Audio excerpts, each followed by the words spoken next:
Elville and Associates presents the Advisors Forum, December 2017. The following presentation is for educational purposes only. It is not intended as legal advice or as a substitute for legal advice or legal counseling and does not create an attorney-client relationship. Hello, everybody. We're going to get started.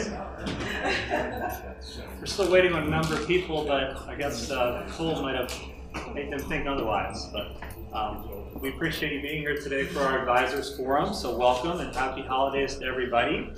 It's great to have you here. I see a lot of familiar faces and some new ones. A few very brief items. As many of you know, this is very casual, so please get up, get extra food. We have some nice warm coffee in the back there. There are also restrooms directly above us.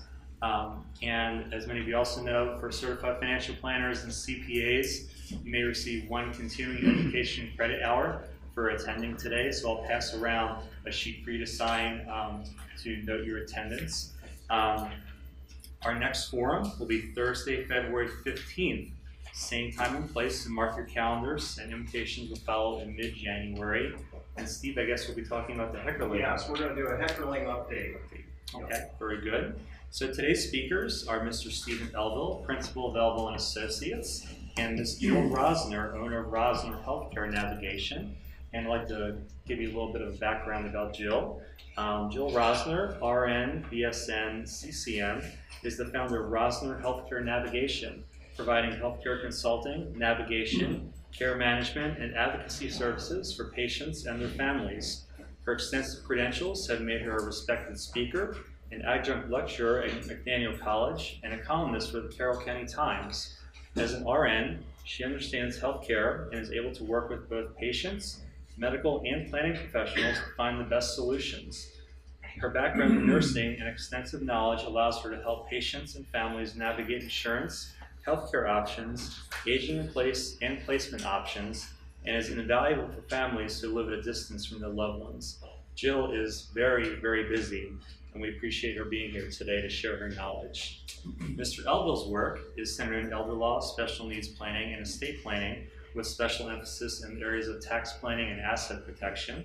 Just today, it was announced Mr. Elville was named to the Maryland Super Lawyers list for a third time, so congratulations to Steve.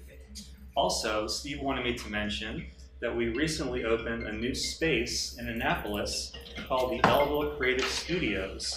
So, if any of you would like to be interviewed regarding a topic that is of interest to you and your clients, please let us know. We would love to have you and show you the space. It's really a wonderful space, done a lot of work on it.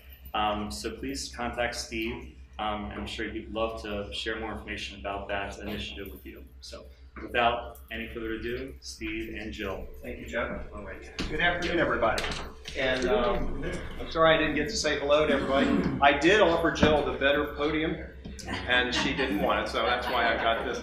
So anyway, happy holidays, and thank you for coming out and supporting our Advisor Forum yet again. Hopefully you can come back in February because we're going to go to the Heckerling Institute in Orlando and bring you back all the information we can from there about what's happening in estate planning. And of course, we have a lot going on with tax reform, so we'll see what happens. You know as much as I do about it, maybe more, so we'll wait and see what happens. So again, I wanted to thank you for coming, and as Jeff said, there's plenty of food, and we're going to try to end right on time at 2 o'clock. I'm going to move this up just a little bit.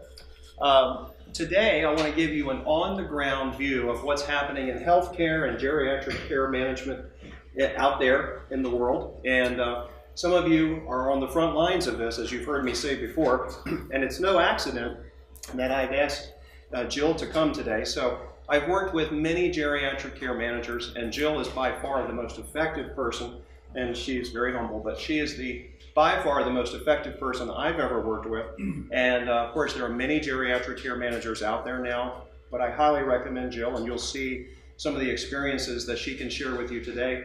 And for someone like me who is a non-medical person, a non-medical professional, someone like Jill is a tremendous tool in our arsenal to be able to help clients and evaluate situations and try to get people from point A to point B and all points in between. So that's why we wanted to share this with you today. And hopefully this is applicable to you and what you're doing. as you try to give more services and more resources to your clients.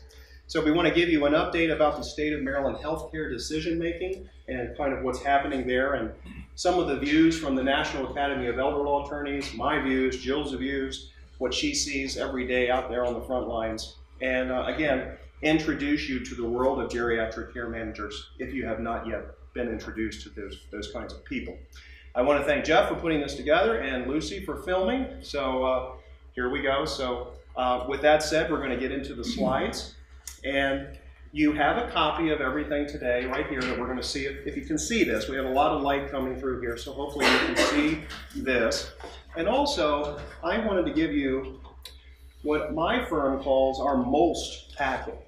So if you've never heard of MOLST, MOLST is called Medical Orders for Life-Sustaining Treatment.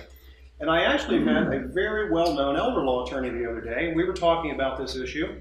And I said to him, you know, gee, that was really something that we learned out there in California. And he said, Steve, I don't even talk to my clients about that.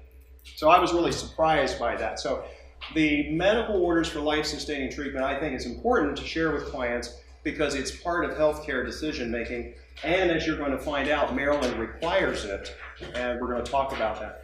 So when we talk to clients at my office, this is information that could be obtained right on the Attorney General's website. This is nothing that we've made up, except some of the organ donation material that was in here. We actually researched that and put it in here, but most of this is just materials that you can get on the internet. But we want to make sure people are aware of it. So in this package, you're going to find the actual MOLST form and the MOLST worksheet and an advanced directive. So just want to let you know what we're handing out there.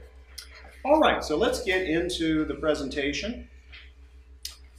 And again, feel free to move around and get coffee and so forth. So our first slide, what is a geriatric care manager or aging life care manager? Hi, Jerry.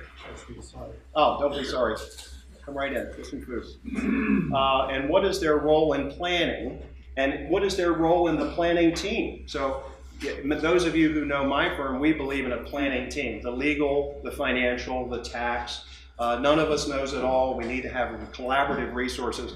And then some of you have heard me say, we also need to have a geriatric care manager in some cases. So what I thought I'd do is turn Jill loose here to talk about the history of geriatric management. I can only say my limited view is this. When I was a young lawyer, there was no such thing as geriatric care managers. I think there was one geriatric doctor that the elder law community was aware of, and she was in Baltimore, and you had to get lucky to really know her and be able to use her services. So now we have a budding industry. So Jill, would you take the lead here? Sure. Who here has heard of geriatric care managers? Fair enough. We've actually changed our name. We used to be the National Association of Professional Geriatric Care Managers. And that's a big mouthful for most people. And people didn't know we were out there, and we were starting to get confused. 30 years ago, there were maybe a handful of care managers, and then the National Association of Professional Geriatric Care Managers came on board, and we had an association, and from there we've grown to hundreds and hundreds nationwide. But we decided that that name, first of all, was not appealing to clients because nobody likes to have a geriatric care manager come to their house, right? Because they feel that really says they're old, and a lot of times they think that means they're here to take me out, right? That's what they'll say to their family. Oh, you're bringing this nurse over and a social worker, and we come to their house to do an assessment, and they think, uh-oh, what's up? You're trying to put me someplace. So we also want to convey to people that we work with various age populations, not just 65 and older, that we work with a younger population too with other health issues. So we rebranded and we are now called Aging Life Care Managers. So ALCA is our group, and that's a lot easier to remember than the National Association. So over time, we've grown, and why do people come to us? Why do people seek us out? Because typically, I think I've had, in my practice, maybe people that I can count on one hand who have actually called me themselves and said, I've heard you're out there and I need some help. I actually had a call this past week. You know, my wife and I are getting older and we want to stay in our homes and we want to plan ahead. And I'm always shocked because it's not usually the client themselves that calls me. It's usually their adult children who have now come into the home and they're seeing things that are concerning to them. And so they say, we need help. They don't always know care managers are out there, but they oftentimes find care managers through their elder law attorneys, occasionally through their physicians.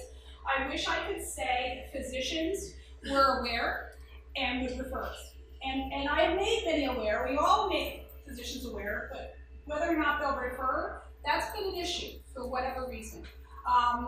Lots of other people refer us, CPAs, financial advisors, people who have contact with the aging population or people who have health crises and they need access to finances. You know, they'll say, I don't know what to do from here, and then that's how we get connected. So it's usually from the adult children.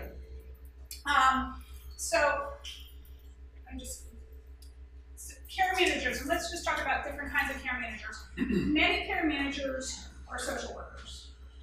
Some care managers have some other degree in another field, maybe physical therapy. There's a couple people out there who are rehab specialists, that kind of thing. And there are a few of us out there who are registered nurses. I happen to have a social worker with me, and that's really the balance for us. And so what kinds of things do we see? Why do people call us? People call us their children, usually. Thanksgiving is a busy time. After the holidays are a busy time because a lot of people who have not been in the home, maybe they come home. They live far away from their parents, they come home and they say, oh my gosh, I didn't know how bad things were. People are so great on the phone and sounding really together. So you call up mom and she sounds like, oh, I'm busy and I'm doing this and I'm doing that. And children get home and she can put on a good face for a few hours or a day, but they notice things are askew in the house and she's not taking her meds. And then within a couple of days, they really see all the deficits. And so we get a lot of calls from family members afar who are seeing this, but we also get a fair amount of calls from people who are local, who actually, you know, Steve will call me and say, I have a client that needs your services because the daughter came in today and they're doing some planning with mom, and mom is not doing well living in her home. And so we go out, we do an initial assessment, and then we make suggestions and recommendations. And you know, the catchword these days is aging in place. And most people tell you that they want to be in their homes. They don't all know that catch statement, aging in place, but most people will say to you, I want to live at home. Well, you need help to do that. You know, at some point, most people start to need some help doing that. And we look at, is it feasible? Is their environment safe for them to be in? Can we make the environment such that they can be successful in it? Do they have the financial resources? And I will tell you that probably that's the biggest frustration, because when people want to be in their homes, it costs a lot of money. And so do they have the financial resources to be in their home and get the care in their home that they need? Sometimes people, you know, I'm always surprised when people say, oh, you know, I talked to so-and-so and it's cheaper to be in my house than it is to be in the assisted living or nursing home. And that is not the case. In most cases, if you need 24/7 care, you know, if you need a little bit of support, 4 hours a few times a week, yes, that's the case. But if you need full-time around-the-clock support, that is not the case. It's pretty expensive. $20 to $25 an hour. It's usually looming on the $25 an hour side for caregivers, times 40 hours a day, times 30 days, you know, average 30 days in a month. You're looking at sometimes $16,000 a month just to get caregivers who will be there around the clock to help people stay in their homes. So. And Jill, if you don't mind, could we drill down a little bit into the nurse part? So I've dealt with geriatric managers who were not RNs and didn't realize it at the time, I should have. And then I was kind of disappointed. There was only so much that could be done at a certain point because they're not really nurses. And this is one of the aspects of working with Jill that I've enjoyed a lot, is that she has got that background. Right. So can you talk about the difference? Well, Anne can tell you that really we have kind of a strong medical model, but the great thing is there's two of us, and she has the strong social work background. She also is a former ombudsman from Carroll County and has worked in Howard County also. So she has a really great background with dealing with assisted livings, knowing all the regulations, assisted livings, nursing homes. It's really funny, when I hired her, I said, okay, so you have to take off your ombudsman hat. And she was like, okay, so she goes in and she's like really cool about it, doesn't say anything, and every once in a while I'm like, okay, you need to put the ombudsman hat on because, you know, we'll see things that are really not acceptable. And so then, or she'll say, you know, I'm sorry, but I've got to say something, and I'll say, oh no, go right ahead, because she really has that expertise. And I have the nursing side of expertise.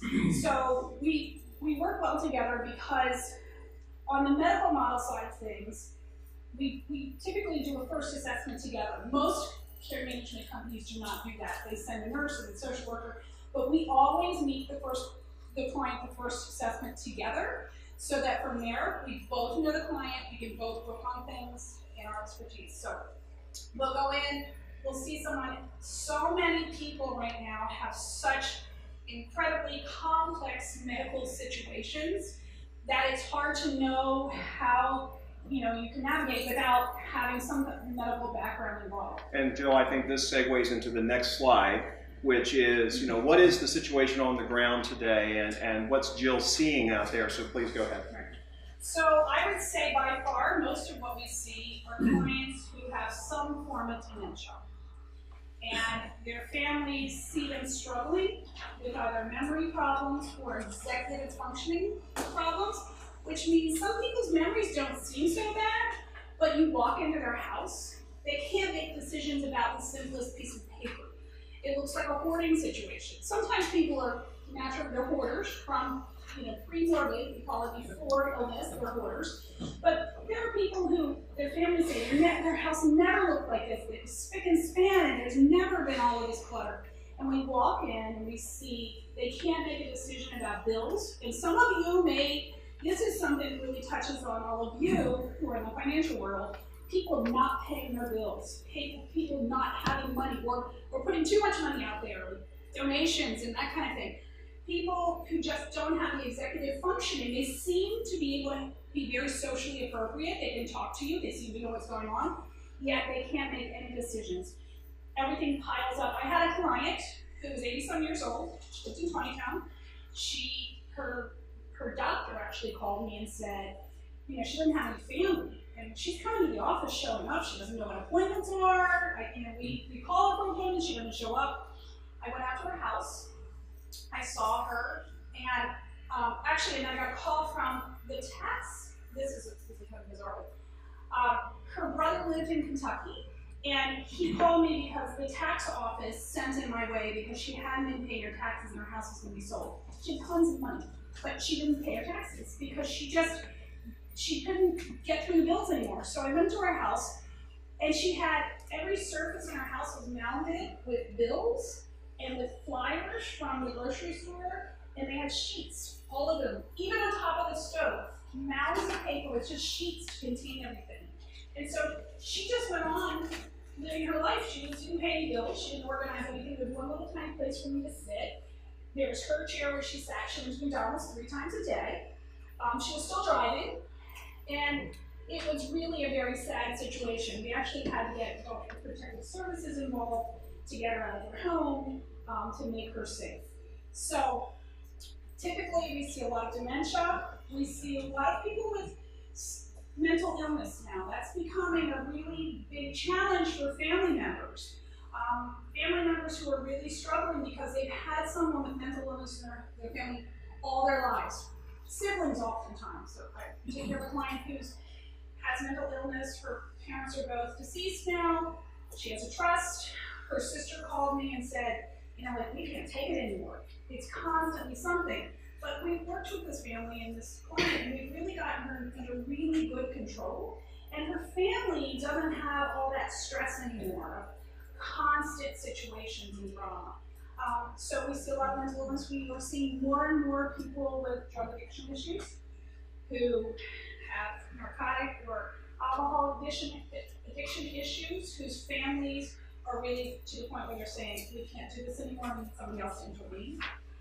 So we see a lot of people across the spectrum, lots of chronic illness, congestive heart failure, and diabetes, heart disease, that kind of thing, and people who have more chronic or acute illnesses such as a cancer diagnosis that maybe they don't have a lot of family and support, and they need some direction. And Jill, I was thinking, a lot of the financial advisors in this room and CPAs and of course lawyers are on the front lines of seeing their clients be affected and so forth, and I think that's why they've come today. And you're seeing the front lines as well. So I think what you're saying is a good geriatric care manager will be proactive in trying to identify these things. And we're going to get into abuse and all kinds of things that are going on out there today. And Jill's going to give you some examples. But would you agree with me, a good geriatric care manager or team is going to be proactive? Yes, and we do. We love it when families call us before the crisis, but I can't tell you how many times we get a call saying, my mother's in the hospital, she's got to go to rehab, she's never going to be able to go back to her home and live alone anymore. We need to know what to do now. And she doesn't have any money, she's going to need medical assistance. Or, we need to know how to move forward. A lot of times we do get people who are proactive and say, come and do this assessment now, and that's great because we have eyes on now. We do a very thorough assessment. We're in the home a couple of hours at least, sometimes 3 hours, and we do head to toe. We do health assessment, we do home assessment, we do safety and risk assessment, go through what kind of accommodations need to be made in the house. We do psychosocial, who's the family, who's involved, who's doing what. So we go through everybody's entire sort of like the medication list, not only their list, but we look at their pills and how they're taking them and count pills if we need to see if they're taking them properly. So we do a really thorough assessment to begin with, and then we make recommendations based on those assessments, whether if somebody wants to stay in their homes, we look at their financial, and that's how sort of we all tie together. We look at their, not only, we're really the coordinators, we look at what are their health problems and their maybe cognitive problems, what do they need to be safe, whether it's in their home or moving on, and how much money do they have to support this? Who do they have for support around them? What is it that they plan for? Do they have a plan? Do they have any money? And do they have an elder law attorney that can help direct them through some of these things? So. And Jill, we're going to move on to some more slides, but I wanted you to maybe touch on, Jill said we're the managers. There's a team, there's a caregiving team in place that Jill is usually managing in some way.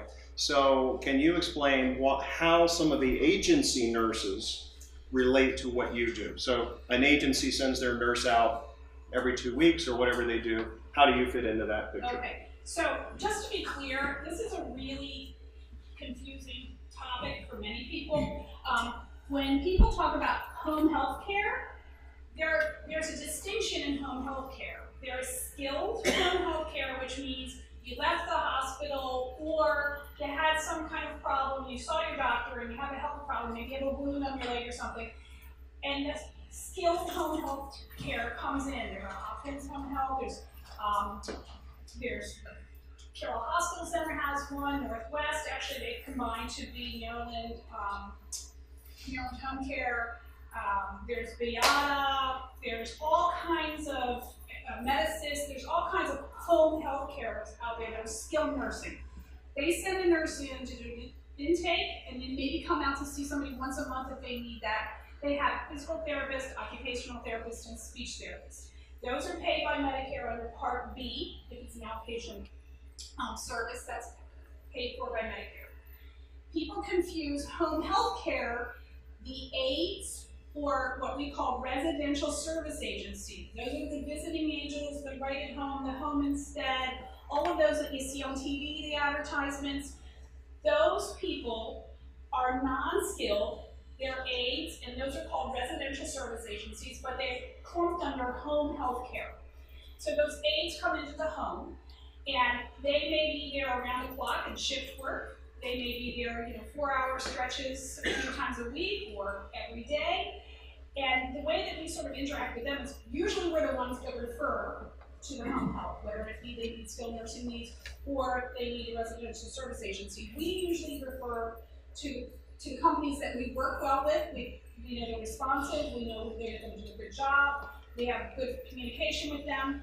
And then those aides are accountable to their agency. However, we're sort of eyes on the ground because their agency is coming in for a 45-day or 60-day nursing assessment of the client, but they're not coming in and seeing them on a regular basis. It's just the aides coming and going.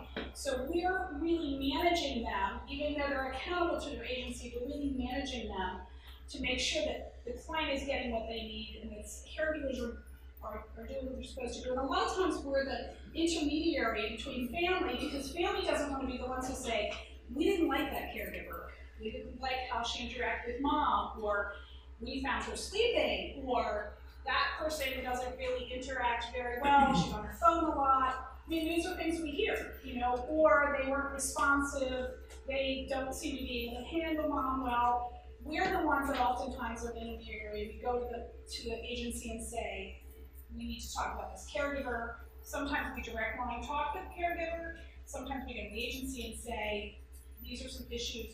Sometimes we have to say, we don't want that caregiver anymore. So that's how we really sort of manage that part of it. Appreciate that. And if time allows, I would like you, maybe at the end, if we have time, to talk about hospice and how sometimes you are interacting with hospice. Okay, in the interest of time, we're going to move on to the next slide. Thank you, Jill.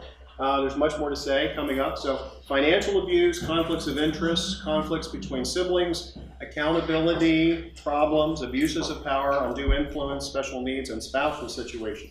So that's a mouthful. So I'm going to just get into this a little bit. So we're seeing a lot of financial abuse. I know you are on the front lines of seeing what's happening with your clients' assets.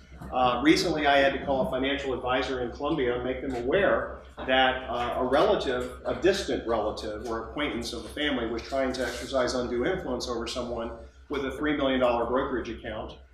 Someone that Jill, we'll get into this case study a little bit, but someone that Jill had found to be mentally incapacitated and was really getting ready to be exploited to some degree. So, Jill, any stories or pointers that you have? Oh my gosh, you know what? I wish we could say that this is not a problem.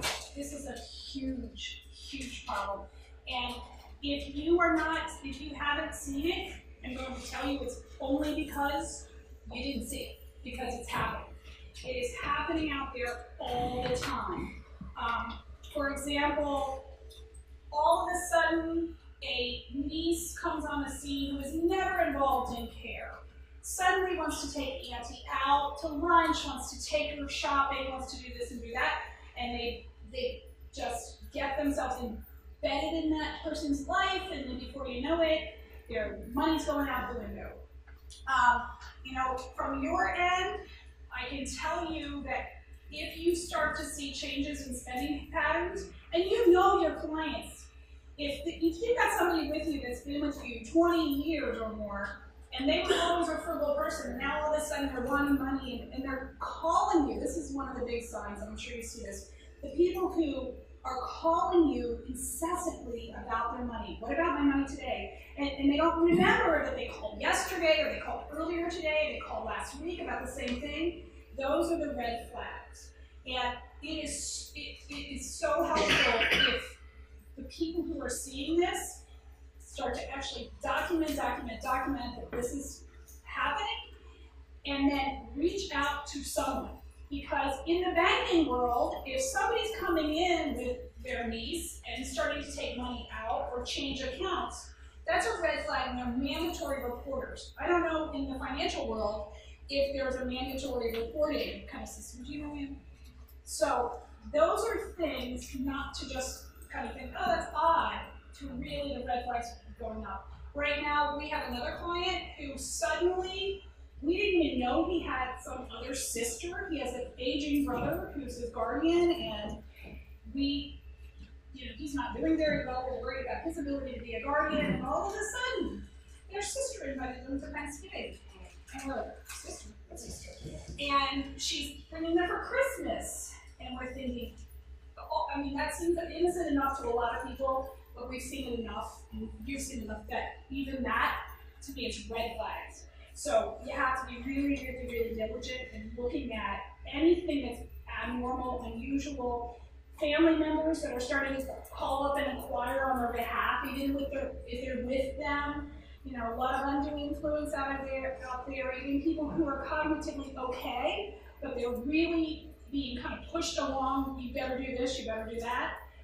We're seeing a lot of that. And then, as far as conflicts of interest, one of the biggest problems in law, in elder law, is an elder law attorney who doesn't recognize who their client really is, and having a false representation or an adverse representation that is adverse to an elderly person because they don't know who their client is. So I don't know in your particular professions whether you could apply this kind of thinking to whether there's conflicts of interest that you could fall into or that you see others falling into, but among lawyers certainly there is. Conflicts between siblings, Jill giggled when I mentioned this one. So sad, we want family cooperation if we can. If we don't have family cooperation, we want to identify what the problem is so we can try to manage it. So Jill, you're seeing a lot of this firsthand. Yeah, there's a syndrome we call in care management Sister Sally in California. Sister Sally in California has the best ideas, and she thinks that everybody here taking care of mom is doing it all wrong. And she knows how to do it, and the people here who are actually watching mom or dad or both decline and having all these struggles, she has all these great, no, you shouldn't be doing that, you should be doing this, you shouldn't be. She flies into town for 2-3 days, she thinks that she knows how to handle it, and they're doing it all wrong. That's one of the issues. A lot of families complain about that there's one sibling who does essentially nothing, but then tells everybody else how they should be doing it. There's the martyr syndrome, where the martyr thinks they have to do everything.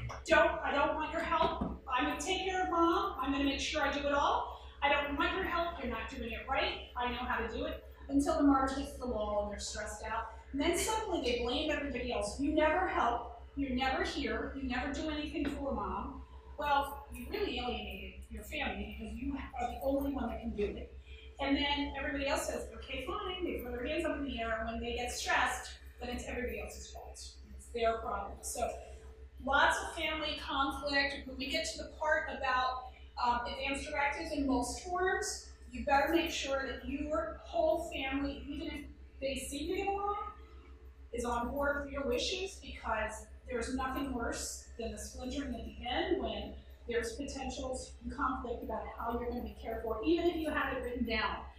So we see a lot of conflict, a lot of people in denial. The sibling in denial saying, mom doesn't need any care, she's fine. We had a client a few months ago where the brother, he's a PA, he had us over and said, I'm really worried about my mom. And sister was like, she's fine. Her house, we found all these disaster points, and she practically blind going up and down stairs, and we made all these recommendations, which sister thinks it's okay to come over and make mom breakfast, leave her pills out for lunch with her sandwich, call her up and say, take your pills and eat your sandwich. Brother was coming over at one point to have dinner with her, and that's as far as it went, because sister said, we don't need people in the home. We don't need all these services. It's just a matter of time before the crisis hits. But sometimes siblings just don't see eye to eye on what it is that mom needs. And a lot of times we'll go in and we'll have a family meeting and say, we really need to sit down and talk to everybody, or everybody needs to get our report so everybody can see that this is an issue. Or it's not. Proactivity. Yes. And along those lines, I had a client referred recently, 2 clients in their early 90s, and they said, we have 5 children, they've always gotten along, we've always had family harmony, but just recently, one of our sons has started to act strange. And we think it's because his wife's mother died and we didn't act properly, or we didn't get to go to the funeral, or we didn't do what he thought we ought to do. And now we're really worried that no matter what we do in our advance directive, no matter what we do in our power of attorney, this son is going to cause issues among our family. So we want family harmony, and if we can do a family meeting, sometimes we can repair that kind of thing. accountability and abuses of power where there's no accountability. So just know under Maryland law, since 2010, there are now certain circumstances where powers of attorney, meaning attorneys in fact, have to account. And of course, trustees have to provide notice under Maryland law to qualified beneficiaries and so forth. So a lot of times it's this lack of accounting that causes all kinds of sibling rivalries, and sometimes family meetings and some method of accountability can tamp down the tension so that there's not an all-out guardianship. We want to make sure we get to the examples, but Jill, you talked about special needs, so we'll probably wait for that. We have an example of that. Spousal situations, second marriages, where two people came together, even if they have a prenuptial agreement, even if they have a postnuptial agreement, the assets of the spouses are subject to Medicaid spend down. So sometimes people come together, they don't realize that when they get married, for Medicaid purposes, their assets are considered to be joint. And now if they have to do a Medicaid spend down, the well spouse can kind of blow up the estate plan of the person who is sick and not necessarily leave assets to their children. So all kinds of potential problems in elder law about spousal situations and how the assets could be transferred or not transferred by a spouse with a power of attorney. Jill, any comments about spousal situations and how you go in and, let's say it's a conventional situation. You go in and you help the well spouse with direction. Okay, so first of all, I have to tell you all I'm completely tainted on this subject. I was at dinner on Monday night with a group of friends who I've known since our oldest children are 28 years old. We have a child study group together. Over the years, people have scattered, but there's a base group of us, and many of us are divorced. And we had this big conversation, and I have to tell you, I said to them, why would you get married again? You had children, it's a mess. Let me just tell you the second time around, blending families and money, it's a mess. Don't do it if you don't have to. So, she shakes her head. So, I say that because we see this all the time. Two families get together. Mom has, this is what I see mostly. Mom was married to a man who did well and saved well, and I'm sure you guys see both sides of it all the time. But Mom was married to a man who saved well and had lots of assets for her to take care of her. She remarried the guy who didn't have as many assets, maybe no assets. They keep their money separate in separate banking accounts. Both their families think, oh, it's okay. Their funds are separate, and then stepdad develops dementia. He now has to go to a facility because he's combative or just can't be maintained in the home. And Mom finds out, and her children find out, that she can get the house, the car, and how much? What's the grand total? 119 or something? Oh, right, 119. So the house, the car, and $119,000. And so Mom, unless she gets an elder law attorney to help her out with that, is now going to have to spend down, and she's going to have very little left for her care, and stepdad is going to have a lot left for his care. That's an issue. The other issue here is how people divide their money. I've had clients who went into a marriage, the stepdad sold his house and decided to give all his money to his children now. I'm going to be nice, I'm moving into this other house, I'm going to give the kids all the money now. Well then guess what? He has no money for his care because he didn't think about that. And now the money's coming out of her pocket for his care, and there could be spend down issues for him. There are later issues of 5-year look back. So it gets kind of messy.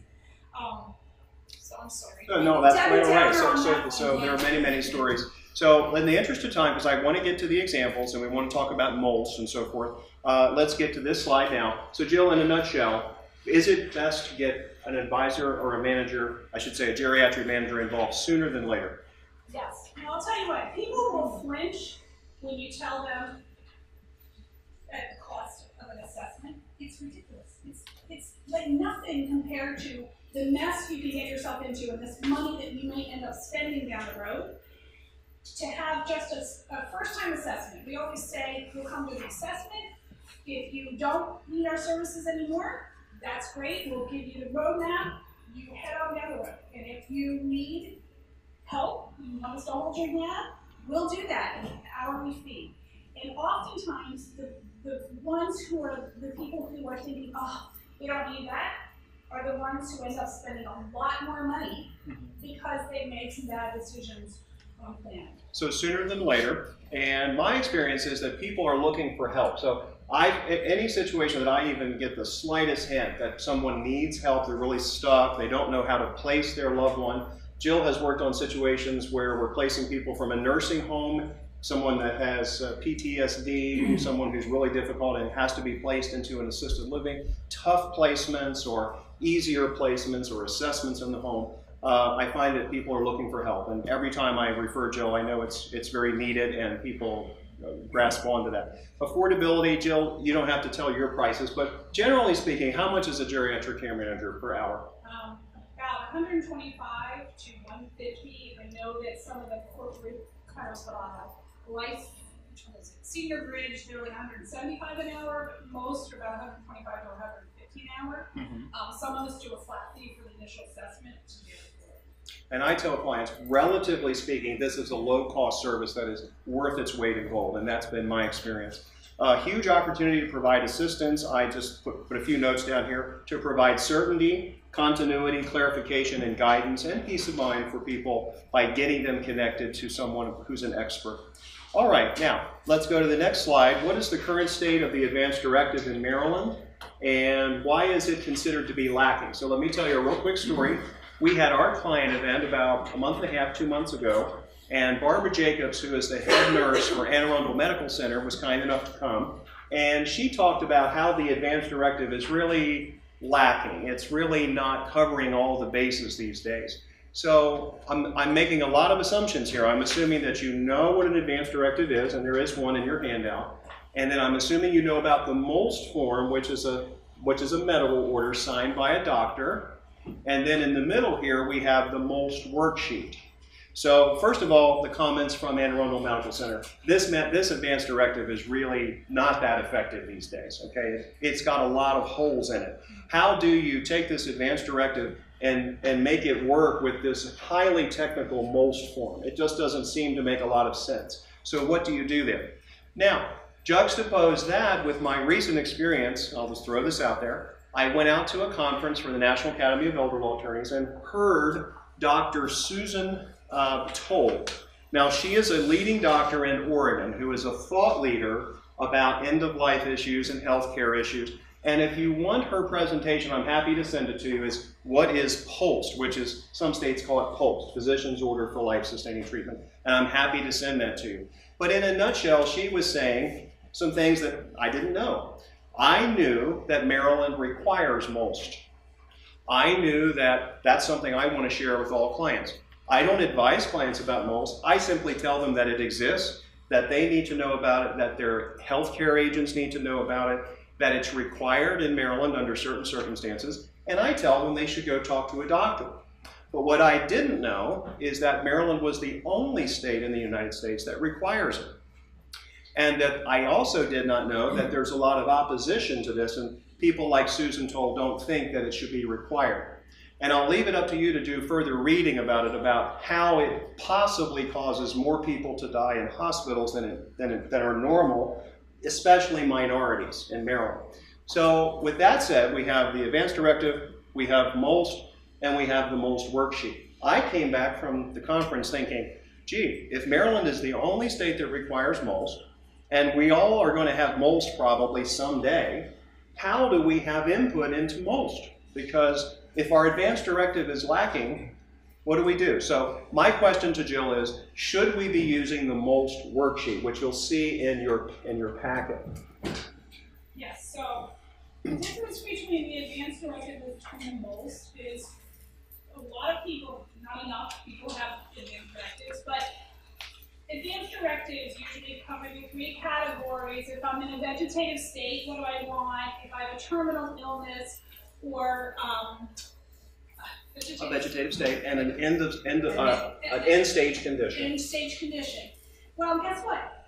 there are physicians out there who do not believe that Alzheimer's disease or any of the dementias are end-stage conditions, and that becomes a problem. So if you have not designated in your advanced directives that if I have any kind of dementia or neurologic condition, I do not want all of these things, that there's a huge hole there. I made sure when I made my advanced directives that it specifically says, if I have this kind of dementia, any kind of dementia, if I have any neurogenic disorder that is going to cause loss of functioning, I do not want a feeding tube. I do not want to be on a ventilator. I do not want any kind of heroics. But most people do not add that piece. The most is more specific. It says, it replaces the old do not resuscitate order. You used to see these little pieces of paper on the refrigerator? It replaces that. They no longer do those. So what happens is it's mandated by law, if you go into a hospital or assisted living or nursing home, that form has to be filled out. So for those of us who are young and healthy, if we were to go into the hospital and fill out a MOLST, most likely when you go through your MOLST, we're going to say, yes, resuscitate me, do everything. Do everything. However, there's a worksheet there that you can talk about under certain conditions. For example, if you're 50 years old and you happen to have, we have a client recently who had just retired and moved out to Carroll County. He and his wife, you know, were going to enjoy a nice retirement. He was a golfer, and he had a massive stroke at like 58 or something, 60 something, massive stroke. Now, his advanced directives don't count for that stroke because it's really not end stage, it's not terminal, and he's not in a vegetative state, but he has a feeding tube. And he had in his advanced directives and he didn't want a feeding tube, but because he had this stroke and it was this crisis situation, he couldn't eat after the stroke, they put a feeding tube in. And then it became a problem with his wife going back in time saying, what can we undo? So the MOLST is so important. There's a worksheet there that says, if you had something that was life-threatening, would you want to put a time frame on it, like a ventilator? If you were in a car accident and you needed ventilation and you needed a feeding tube, yes, do that. But in 3 months, if I'm still in a coma, or 6 weeks, or you pick your time, right? Then you say to stop it. Remember the big case, the Terry Schiavo case. That was a mess, right? Because nobody knew what she wanted. Had she had a MOLST form that said, hey, if I have a stroke or some kind of crisis that causes me to be in a vegetative state, I would like to have treatment, but after 6 months or 3 months or 2 months or whatever, please stop all of that. Because most of us would not want to live in a nursing home on a ventilator with tube feedings in that kind of condition. We might say, if I had a massive stroke, I want you to try something for a short, limited period of time because I might get over that hump. I might rehab and get past that hump. Most of us would not want to live in that kind of situation. So our client's wife was making decisions about whether to go to hospice because his advanced directive said no feeding tube, and yet he had a feeding tube. Jill, would you say almost that the MOLST worksheet really almost is replacing the advanced directive to some degree? What do you think? I think it should. It should. I think it should because you pull out somebody's advanced directive, oh my gosh, I see this all the time. I have a client, he's 80-some years old with Parkinson's. He has his advanced directives to say don't do all this stuff.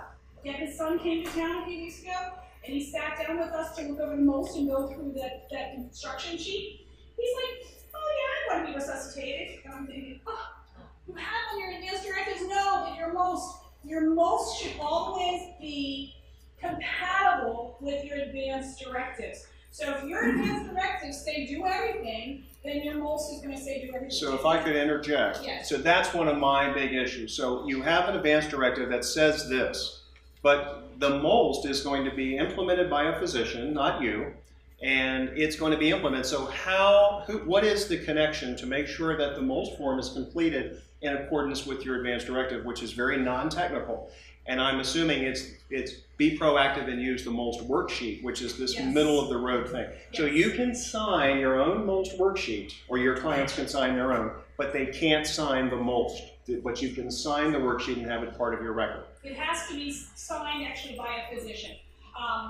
And I have to tell you that you have to talk to your family about it, because in crisis, I have seen too many times, a physician will look at the wife. I had a client who was a disaster, and they looked at his wife, and she knew what his MOLST said, and she said, don't resuscitate, and darn it, if he had a blood pressure of 30 over nothing, he was barely alive, and he looked up and he said, do everything. And the nurse at Sinai said to me, I couldn't even believe it. So guess what? They resuscitated him. Even though his MOLST, he does not have the cognitive ability to make that decision anymore, but he at the time said resuscitate me. And he went on to live in a terrible state in a nursing home that didn't want him and tried to throw him out. And that's a big court test. And so it was not a good situation. So physicians do not, there's a law that says you have to follow them, and you can get a $10,000 fine for not following someone's advanced directives. But so many times I had a patient at an assisted living, she had 10 children, and 5 of them said put a feeding tube in, and 5 of them said don't, and her advanced directive said don't. And they did it anyway, because the doctor looked at them and said, what do you want to do? And you should never have asked them. The MOLST is right there in your face. Do not ask someone, look at the MOLST. So this lady got a feeding tube and died like 3 weeks later after misery of pulling out a feeding tube and all of that kind of stuff. So Jill, as we move on towards... John has a question. Go ahead, John. Quick question. I always think of a MOLST form for my own mom and dad who are in their 80s, but not for me. But this is a wake-up call. Everybody in this room probably needs a MOLST. Everybody. Well, I'll just say that Dr. Susan Toll, who was this one person I heard, she is against the overuse of MOLST too soon. But she does feel that because Maryland requires it, we probably should be very proactive with our MOLST worksheet. So would you say, in summary, what should clients do, what should our advisors do to prepare themselves for healthcare decision making? Would you say, talk to your doctor about the difference between the advanced directive and MOLST and this in-between vehicle, the worksheet, and should you fill it out in advance? Would you agree with that? Yes, I do think so, but I also think that you need to update. Because most of us in this room would say, do everything. Or don't put a feeding tube in if I have a brain, a stroke or some kind of brain injury. But most of us would want everything. So update it. Don't wait 30 years from now. And then you have the same old rules hanging around. So the worksheet, remember, is giving you input into your potential MOLST form. And that's what I'm really talking about. Yes. Lorraine? And Steve, my name's Lorraine Whitaker. Most of you don't know me. Steve does know me. I'm a litigator, and I don't write these things, but I do trials, a lot of trials and this stuff. My question from a litigator's standpoint is this. We got a DNR, we got a MOLST that doesn't agree, and we got a worksheet. What's the court going to do with that? And because we do have lawyers in my office who will do advanced directives and stuff, I don't know, of course, like that they do. Are you telling me the worksheet has no legal bearing in the court of law, or does it? I think the worksheet is an unknown. For example, I'll digress for just a second. Barbara Jacobs from Anne Arundel Medical Center, she came to our client event. She handed out this form, which is in your packet. She said, try to start more conversations with families. I think this is a good tool. This is free. You can order this, I understand, from a nonprofit. She seemed, and this is not a judgment, she seemed to be clueless about what the worksheet was. But the Attorney General puts it out there, then I come back from California and I find out that the worksheet the MOLST is required, and Maryland is the only state that requires it. So it seems to me that worksheet is there for a reason. So in my first blush opinion would be, if the advanced directive said, no, my agent can't change my decisions, instead of, yes, my agent can change my decisions. It says no, and the person's MOLST worksheet and MOLST are consistent, then I think that's the position the court would take. But if the agent has the ability to change the MOLST, has the ability to change the person's decisions, then I think you've got a mess there. And by the way, in your example, the doctor, the person probably doesn't have capacity that says do everything. and I do advise doctors as part of my practice at times, I advise my doctor every time to save the person and, you know, as a liability issue. Because they use their license, and two, they can be able to criminal charges. If the person's trying to save me and you say, oh, there's a piece of paper here that says, Oh, no. one time. No, I agree with I have you. to disagree with that example. I understand that the person did not have a good ending, but. No, I agree with you. I agree with you on that. It's important to have it on paper, so that if he didn't look up and say, save me, that when the doctor looked at his wife, she could say, his most form says, don't save me. And then she doesn't have that guilt of like, I gotta make that decision. Because doctors should really be looking at the form, not looking to family to make that decision. Because then you're opening up a can of worms. Especially in these cases where there's 5 family, 10 family members, and they're divided on what you have. Thank you, Lorraine. I don't think I have an understanding, and I don't need to take her. No, go ahead. This is really interesting to me. DNR and most don't agree. Because from what I understand, the most is being filled out with the doctor. Yes. So we can do all the planning we want with our clients. And then they get in front of the doctor in the situation that the doctor fills out the most and has no idea that this worksheet may exist or the DNR. So the worksheet is, my understanding, it's supposed to be part of your medical record if you sign it with a nurse practitioner. Now let's say I get shipped to assisted living and I have to have a MOLS form within 48 hours. And I'm just making this up. Let's say no family member shows up. A doctor comes in there and fills out my MOLS form. Who advised this doctor about what I wanted? And what did that doctor put in my MOLS form? So that's the scary part to me. Sure. Yeah. But my point is, if you have that situation, you have a MOLS form, and the family shows up, they come to us, we hand over our copy of the advanced directive, and now they're in conflict and we're in a courtroom. Does anybody have any idea what's going to happen in that situation? I think the most is going to control myself because it was signed by a doctor. But so the persons who, when they run their right mind, set this down 5 years before, their wishes aren't going to control. I think it's a matter of, did the doctor have a chance to talk to this person as they were filling out the MOLS form, or if this person was incapacitated, then the doctor filled it out and it's inconsistent. But see, it's very difficult as a medical person. I can't tell if it's inconsistent or not because one's technical and one isn't. Because what it seems to me the legislature has done is set up a competing system between lawyers and doctors about who's going to control what happens to a patient when the patient can't make a decision for themselves anymore. That's a very dangerous situation for patients. The patient is ultimately supposed to be making that decision beforehand. Which is what the advanced directive is supposed to do. Leaving it to the wind, if they have no advanced directives, no MOLS, then anybody can tell them, any family member can say, do this or do that. And that's what I tell people. You're leaving it up to someone else to make a decision. If you have a MOLS filled out and it is signed by the doctor, you've done it with the doctor and it has a date on it, that should be followed. Now, if it's not consistent with your advanced directives, you better go back and change your advanced directives and update them because a lot of people have it and they've had advanced directives from 30 years ago. Can they do this with their regular physician? Yes, they do. Okay. Yeah.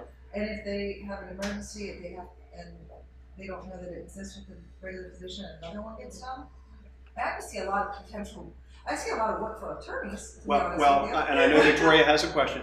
To me, and I'll stand subject to someone telling me I'm wrong, the MOLS worksheet should be filled out, and that should dictate how the MOLS is filled out. So that is continuity in my mind. And then you have to put it on a website like DocuBank or your broker-dealer's vault, or the Maryland Registry. You have to put it somewhere where it's always available, or it's part of your medical record. And I think that's the real disconnect. Victoria? Just a comment from another institutional aspect. Hopkins is pushing it, and they are teaching that it's meant to supersede. It's meant to be the end of the end of the line, the last thing. So that, your intuition on that, I think just what they're saying is. Okay. All right. So that's what I think we're here to talk about is this disconnect and how can we shore it up. And I'm sorry we don't have more answers other than you do the MOLS worksheet and show it to your doctor. Now we need to wrap up. We're over already, but maybe 5 more minutes just to go through real quick the examples so we have some clarity. So let's talk about this and wrap up. Here we have a mother, 89 years old. She lives in a condo. She has 24/7 caregivers, so she's doing pretty well. This is a wealthy lady who's got the money to pay 24-hour caregivers in the home, $15,000 a month. But even with her caregivers, she's still able to get out of the house and get outside the locked unit, not the locked unit, but the locked doors of the condo outside, and it's cold weather. How does this happen? You have 2 caregivers that are private. There's no geriatric care manager, and yet this lady can still be vulnerable to being left out in the cold. What is going on there? Well, the caregivers, obviously, there's no kind of system on the door to chime or let people know that she's trying to get out. No system to make sure that if she does get out, they can find her. So in that case, the caregivers are probably not being held accountable to being awake and making sure that they've got their eyes on her at all times. And there's so much technology out there now to, alarms and dings and cell phones tracking and cameras. But those caregivers need management. Excuse me? They need management. Yes, Okay. they need some help making sure that either a family member is in there making sure that they're doing what they need to do, or somebody's organizing. All right, so dangerous situation, even though she has 24-hour care. Now this situation, we have a young male, 64 years old. He has early Alzheimer's. It's very aggressive. He wants to remain home as long as possible. Now this is a tragic situation that I actually experienced with a client, and he eventually died in his 60s from early Alzheimer's. But here he is trying to stay in his home. His wife is trying to do everything she can. What could you do to help? I usually, in those cases, send my clients to a neuropsychiatrist, and they usually work with them. We look at what the triggers are for aggression and kind of train people to redirect and how to handle people appropriately, and then sometimes you really just need to refer them to a neuropsychiatrist to make sure medication-wise, all the medications are not causing these aggressive side effects, or that they have medications that make them more comfortable, less anxiety, those kinds of things, less paranoia, so that they can be more successful and not aggressive and be successful in their homes. Okay, this is a male, 69. He's still working. He has advanced Parkinson's. He's a tough guy, but he lives in a CCRC, a continuing care retirement community. What would you do in this situation? Not send them to the okay, not send them there. Okay. That's another kind of thing that Ann and I think probably agree on, that they're not always the best places for care down the road. We've got a lot of experience with CCRCs. There are a lot of them are having financial issues these days, and they're cutting care, and where they cut it at the end. They make the beginning really beautiful. You want to move in, you want to have that independent lifestyle, and by the time you get to the end, the care is not so good. So be cautious, but you could still manage. You could still visit and manage. We do go see people in assisted living facilities, in long-term care facilities. We make recommendations. We're very nice. Ann told me yesterday, was it yesterday or the day before, we were at a local facility, and she told me I needed to suck up better. Because I was really kind of frustrated with something that wasn't followed through on, and so I made that concern. So we advocate for them because Yes. a lot of the CCRCs will try and push them into the nursing home or push them into the assisted living, Before as time. opposed to allowing them to stay in the independent, using their resources to stay And that where is they a want big to issue be. I have seen So as we well. advocate Yes. for them. All right. Now, case study number 4 is a similar situation to the male who has dementia. Is it violent at times? But my point here is there's a spouse here, and the spouse is completely exhausted, even to the point of being debilitated. Get the care into the home. If there's financial resources, we advocate for the spouse too, because if you don't have a willing and able spouse or caregiver, then you can't have someone in their home. So sometimes it's a balance, you have to make a decision. If the caregiver says, I can't do it anymore, or we're seeing, I'm not saying that because they feel too guilty, but we're seeing it. We're saying, get either some respite care, get a 24/7 caregiver in here, get live-in, get relief to the caregiver so that they can be functional. And in the worst case scenarios, if it really isn't possible anymore, then we may have to move someone on. Okay, very good. And we're going to hurry up here. We know we're over the time. This is a single female. She's living in a nursing home, but the nursing home says, we don't deal with dementia cases. But there she is. She's already in the nursing home. So we go in and we advocate. strongly for people to not be moved around and for them to learn how to deal with these people. And if it's a situation where it's not a locked unit and they can't be there, I have a client right now, one of my very good friends, her father ran out the window of an assisted living the other night at 3 a.m. The helicopters were circling over on a cold night looking for him. He was in the assisted living. He had been moved from the independent to assisted. He has dementia. He was confused and paranoid. He got out the window. Their memory care unit, which is a locked unit, doesn't have any beds available. And I frankly don't even like that unit. So I said, go look at this one. She just texted me on my way here today and said she likes it. So it's our place where we just let somebody else go. So and they have a bed, believe it or not. Yeah, so we sometimes say this is not the appropriate place and we're going to advocate for you to be in the appropriate place. And this study here is the 81-year-old who's being exploited by a distant family member. Okay, and real quickly here, we have some practical considerations about her capacity. At what point do we kind of have to back off and say, she's got the right to make her own decisions, versus this person's being exploited and they don't have capacity. Very difficult situation. I know we have to move on, get this done. Here's a special needs beneficiary. Jill has come into cases like this, and she mentioned it earlier very subtly, being able to take a bad situation and make improvements. Being able to take someone who's drug addicted, being abused by doctors who are just over-prescribing medications, not even necessarily an ethical situation, and being able to move that person to a better place. So these are the kinds of skill sets that someone like Jill brings to the table. I think we'll skip study number 8 just in the interest of time.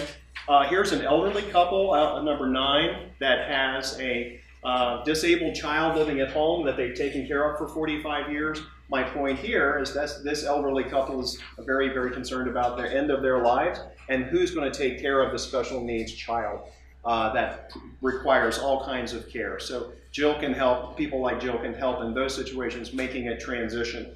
Any comments on that, Jill? We're going to have to wrap up. It's so scary for parents. It's so scary for parents who have taken care of the disabled children for so long. We have another client who, his brother is, we're worried about him, that he's not going to be able to function, and he's so worried about what's going to happen to my brother, and we've said, you know, we'll be there because we know him, and we'll be involved in his care team moving forward. He'll have another guardian, and we will, you know, advocate for him. So last example, this is the obvious one. Successful couple wants to enjoy their retirement. The mother needs 24-hour care. The husband wants to retire to Florida, mainly because the wife really wants to retire now, not in 3 years, when mother is better.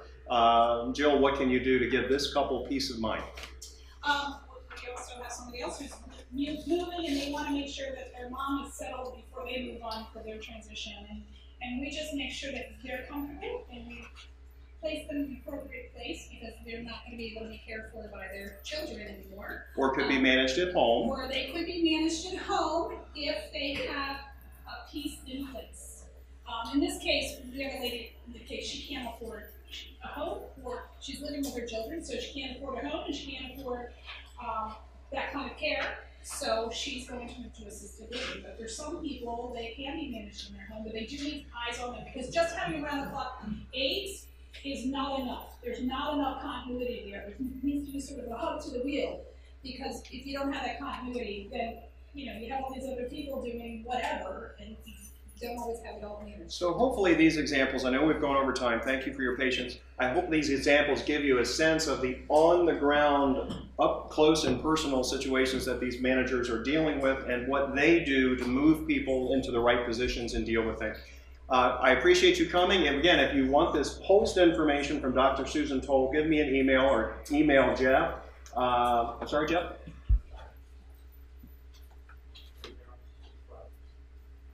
I'm not sure what you're saying, but anyway, thank you very much, and happy holidays to everybody. I'm sorry we went over by about 10 minutes. Thanks for coming in. And Jill, thank you for coming. Jill, thank you very much. Oh, and I have one.